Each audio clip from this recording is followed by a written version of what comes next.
नमस्कार दोस्तों, मैं बुद्धि प्रकाश पटवारी आपका स्वागत करता हूं अपने चैनल पर। दोस्तों, आज हम GF&AR का अध्याय 2 पढ़ रहे हैं और इसका पार्ट 2 आज हम पढ़ने जा रहे हैं। कल हमने इसका पार्ट 1 पढ़ा था और उम्मीद है कि आपको अच्छे से समझ में आया होगा। आपको रिवाइज़ करना है, इसे बार बार रिवाइज़ करना है, तब जाकर आपके समझ में आएगा।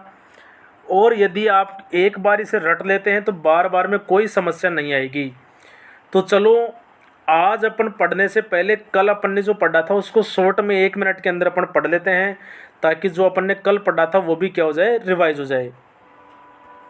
चलो देखो, अपन ने क्या पढ़ा था, नियम 5। ठीक है भाई, 5 में अपन ने क्या पढ़ा था, रूल नंबर 5 में कि यदि सरकार से कोई भी राशि प्राप्त हो तो उसे तुरंत जमा करा देना है।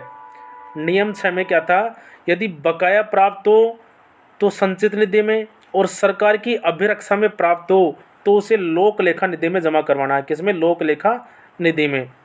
नियम 7 था कि भाई जिन राशियों को नियम 5 और 6 के तहत जमा करवा रहे हो, उन नियमों को भाई उनको क्या करना है, जो कोई अधिकारी है वो क्या करेगा, इनको संग्रहण और लेखांकन करके अपने उच्च अधिकारी को भेजेगा।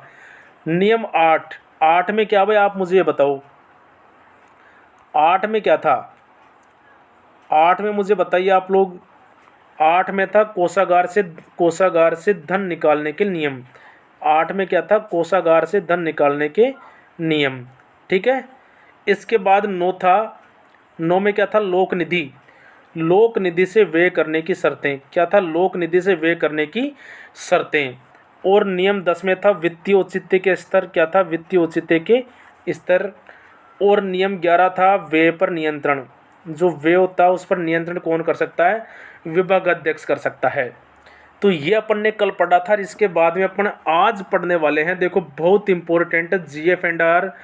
आपको टफ लगेगी स्टार्टिंग में, लेकिन यदि आप लोग 3-4 बार पढ़ लेते हैं तो उम्मीद है कि कुछ भी ऐसा नहीं है जो आपको नहीं आएगा। ठीक है भाई। अब देखो, आप लोगों को क्या करना है, आ जाओ नियम 12 पर। और नियम 12 को आज देखते हैं अपन। नियम 12 में क्या है? आंतरिक जांच। नियम 12 में हमें दे रखा आंतरिक जांच, अनियमितता, छिजत आदि के विरुद्ध आंतरिक जांच सदैव नियम 12 के तहत होती है। ठीक है भाई। कोई भी इरेगुलरिटी हो गई, बीच में किसी ने गड़बड़ कर दिया, ठीक है, कुछ कमी बेसी हो गई पैसों की, तो इनकी जो जांच करनी है नियम 12 के तहत करनी है। आंतरिक जांच दल सदैव विभाग के विभागाध्यक्ष द्वारा बनाए जाते हैं। ठीक है। आंतरिक जांच दल कौन बनाएगा? विभागाध्यक्ष।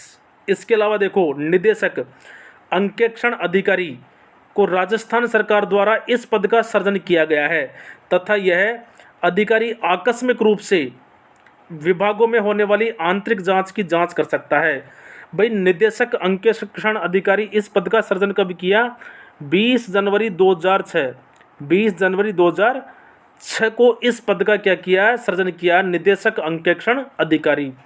तो भाई नियम 12 में क्या है? आंतरिक जांच। नियम 12 में क्या है? आंतरिक जांच। आंतरिक जांच नियम 12 के तहत होती है। और आंतरिक जांच दल कौन बनाता? विभागाध्यक्ष। और एक पद का सृजन किया गया है 20 जनवरी 2006 को, निदेशक अंकेक्षण अधिकारी। ठीक है भाई। आ जाओ नियम 13 पर। नियम 13 क्या कहता है?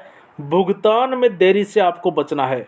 भाई, जो धनराशि निर्विवाद रूप से दे रही है, निर्विदा के तो कोई विवाद नहीं है, तो उनका भुगतान क्यों रोके? मतलब नियम 13 ये कहता है कि भुगतान में देरी से आपको बचना है, टाइम टू टाइम आपको भुगतान कर देना है। ठीक है। नियम 14 को देखिए आप लोग। प्रत्येक सरकारी कर्मचारी जिसको सरकारी धनराशि व सामान का लेखा तैयार करने की जिम्मेदारी दी गई है, वह उसे सही व पूर्ण रूप से संधारित रखने तथा निर्धारित समय पर उच्चाधिकारियों को प्रेषित करने हेतु व्यक्तिगत रूप से जिम्मेदार है। मतलब जिस आदमी को, आपको पता है, लेखा जोखा रखने का जिम्मेदारी दी गई है, उसका कर्तव्य, खुद का निजी कर्तव्य है कि वह उन चीज़ों को अपडेट रखे और उच्च अधिकारियों को समय समय पर भेजता रहे। ठीक है। चलो, 12 में क्या पढ़ा अपन ने? आंतरिक जांच। 13 में क्या? भुगतान में देरी से बचें। और नियम 14 में बताओ भाई क्या है?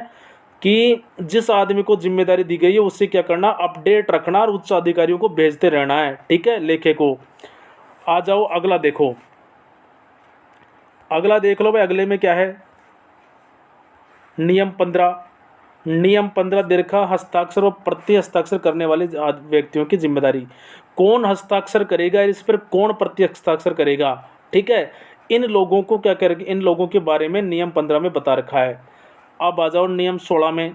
15 वाला कोई इंपॉर्टेंट नहीं, 16 वाला नहीं है इतना। देखो, विभागीय अधिकारियों का उत्तरदायित्व है। जो विभाग के अधिकारी होते हैं भाई, उनका क्या जिम्मेदारी है।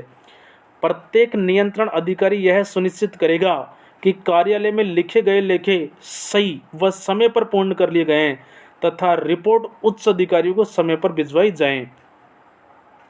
विभागीय अधिकारियों को करना क्या भाई, जो भी काम है, जो भी लेखा जोखा है, उसके बारे में उसको चेक करना है कि भाई एक तो पूरे लिखे गए हैं, समय पर लिखे गए हैं, क्या समय समय पर उच्च अधिकारियों को भेजे जा रहे हैं।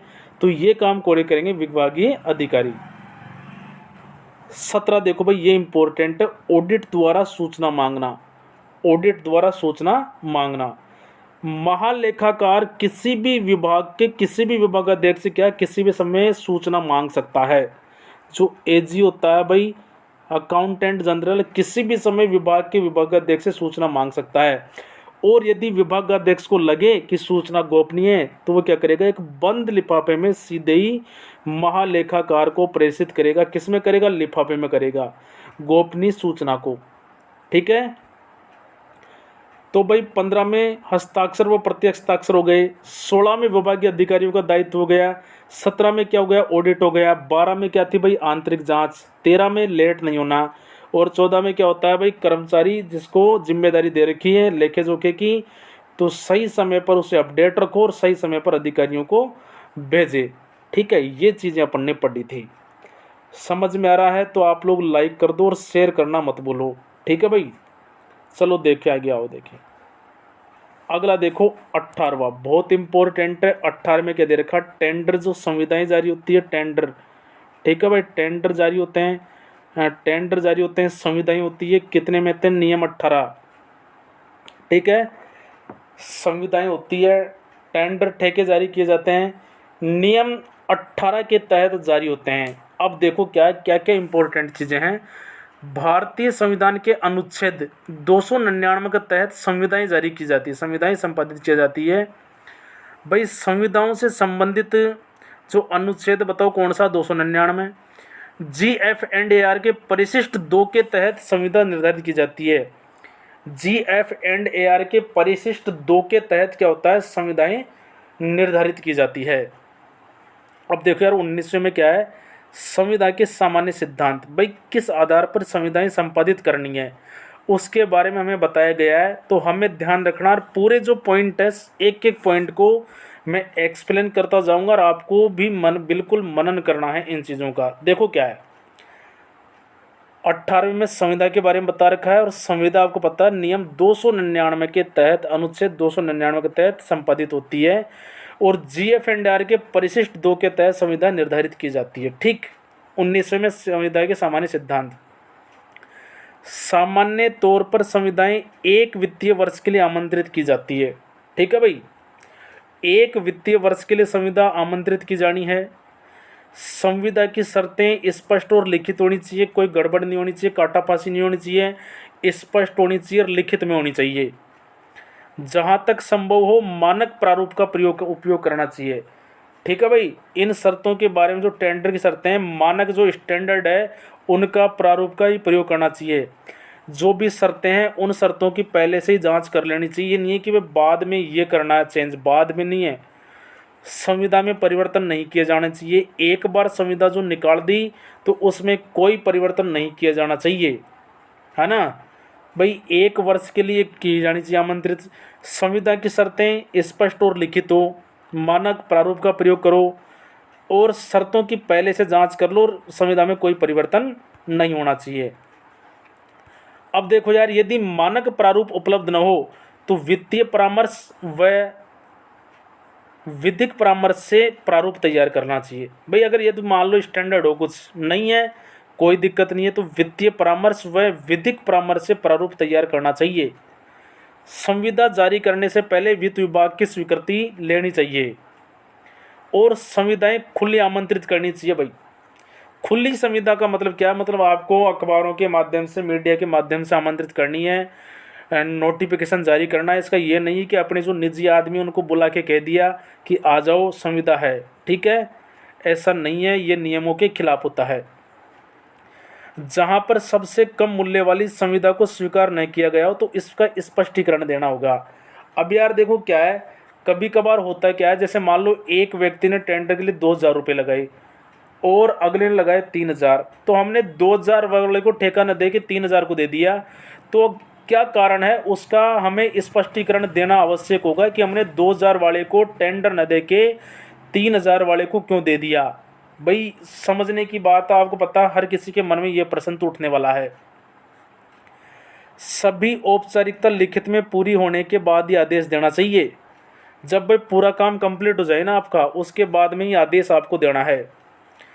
ठेकेदार को उपलब्ध कराई गई संपत्ति का भी संविदा में लेखा होना चाहिए। भाई क्या क्या दे रहे हो आप लोग ठेकेदार को, उसका भी लेखा होना चाहिए टेंडर में। निविदा करने वाले व्यक्ति या वर्ग की वित्तीय स्थिति का भी पता कर लेना चाहिए। समझो आप लोग, अगर मान लो 1 करोड़ का टेंडर जारी हो रहा है, आदमी के पास नहीं 1 लाख, तो अगर यदि आप लोग इसे टेंडर दे दो कहाँ से कर पाएगा? तो उसकी वित्तीय स्थिति का भी आप लोगों को क्या करना चाहिए, पता कर लेना चाहिए। जहाँ संविदा 3 वर्ष से अधिक अवधि की हो, जहाँ संविदा 3 वर्ष से अधिक अवधि की हो, वहाँ पर सरकार किसी भी समय 3 माह के नोटिस पर संविदा वापस लेने या रद्द करने की शक्ति रखती है। यह बात संविदा में उपलब्ध होनी चाहिए। देखो लंबे समय का टेंडर आपने जारी किया, 3 वर्ष से ज़्यादा कर दिया, तो देखो क्या करना है, अगर आपको रद्द करना है तो आप लोगों को 3 माह पहले नोटिस देना होगा और ये बात स्पष्ट रूप से संविदा में लिखित में होनी चाहिए, ठीक है। तो भाई आगे देखो, आगे क्या है, ठेकेदार द्वारा संविदा को पूर्ण करने के लिए किसी रिश्तेदार द्वारा दी गई गारंटी स्वीकृत नहीं की जाएगी जब तक कि रिश्तेदार की स्वयं की संपत्ति निर्विवाद रूप से नहीं हो। भाई देखो क्या करते हैं, ठेकेदार रिश्तेदार की गारंटी लिया था, लेकिन जो रिश्तेदार है उसकी संपत्ति विवादित है, तो ऐसा नहीं होना चाहिए। जो रिश्तेदार हो तो उसकी संपत्ति क्या होनी चाहिए, निर्विवादित रूप से होनी चाहिए। 1 लाख या अधिक के क्रय के लिए समस्त संविदाओं एवं करारों की प्रतियां महालेखाकार को भिजवाई जाएगी।